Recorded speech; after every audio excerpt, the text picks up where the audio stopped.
नमस्कार, मी पूजा खेतले किचनमध्ये आपलं सर्वांचं स्वागत करते.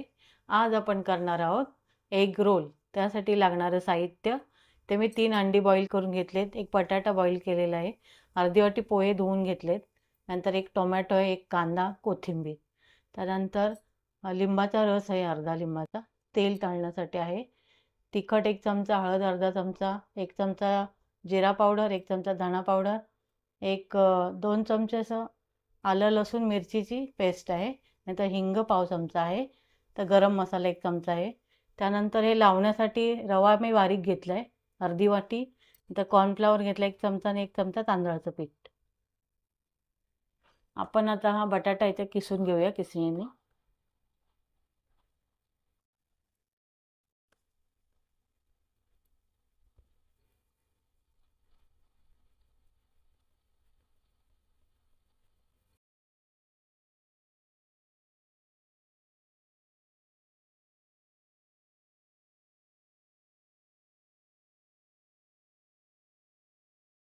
त्यानंतर ही अंडी पण घेणार आहोत आपण इथे असं किसून घेणार आहोत त्याच्यावर.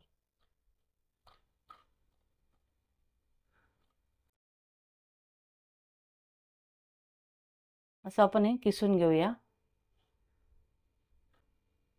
आपण हे आता अंडी किसून घेतलेली आहेत आणि बटाटा, त्याच्यामध्ये आपण हे पोहे टाकणार आहोत. धुवून घेतले ते मी. त्यानंतर टोमॅटो, कांदा, कोथिंबीर. त्यानंतर याच्यामध्ये आपण तिखट टाकणार आहोत. हे हिंग आहे, नंतर हळद, जिरा पावडर, धना पावडर, गरम मसाला हे आलं लसूण मिरचीची पेस्ट आहे. त्यानंतर हा गरम मसाला आणि हा लिंबाचा रस टाकणार आहोत आपण. त्यानंतर हे चवीपुरतं मीठ. पण आता सर्व एकत्र करून घेऊया.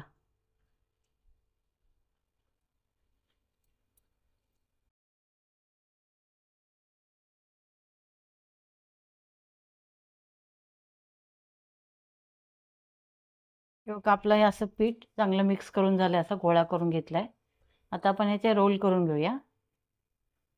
कसं छोटं हे घ्यायचं आहे पीठ, असं तुम्ही कुठलाही आकार देऊ शकता. असं हे असे रोल करायचे. बघा हे असे करून घ्यायचे. असे आपण आता हे सगळे करून घेऊया. हे मी आता रोल हे तयार करून घेतलेले आहेत. त्यानंतर त्याला लावण्यासाठी मी इथे रवा घेतला आहे, कॉर्नफ्लॉवर आणि तांदळाचं पीठ, ह्याच्यात थोडं मीठ टाकलं आहे मी. तर सगळे हे मिक्स करून घेऊया आपण. आता हे फ्राय करूया.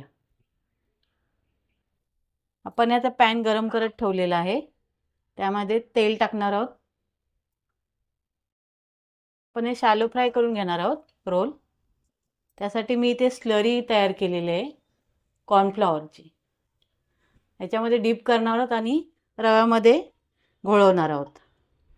हे बघा असं ह्याच्यामध्ये डीप करून रव्यामध्ये आपण घोळवून घेणार आहोत, म्हणजे ते फुटत नाहीत. आपण आता पॅनमध्ये शॅलो फ्राय करून घेऊया.